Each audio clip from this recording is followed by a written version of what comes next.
జమ్మూ కాశ్మీర్లో భారీ ఉగ్రదాడి జరిగిందని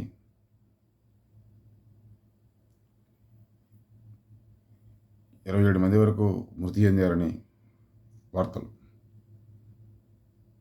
అసలు ఈ పరిస్థితి ఎందుకుంటోంది సమాజంలో?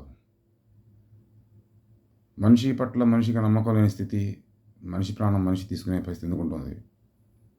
ఆర్థిక సమానత్వం సమాజంలో రాగలిగితే మనిషి పట్ల మనిషికి నమ్మకం పెరుగుతుంది. ఒక మనిషిని చంపే పరిస్థితి ఉండదు, దోచుకునే పరిస్థితి ఉండదు. మనిషిలాగా మరొక మనిషితో వ్యవహరించే పరిస్థితి ఉంటుంది. కానీ అలా ఆర్థిక సమానత పరిస్థితి తీసుకురాకుండా పాలకులు అసమానత్వ స్థితిని ఉంచి, ఆ పునాదిపై అపనమ్మకాన్ని ఉంచి, ఆ పునాదిపై శత్రుత్వాన్ని పుంచి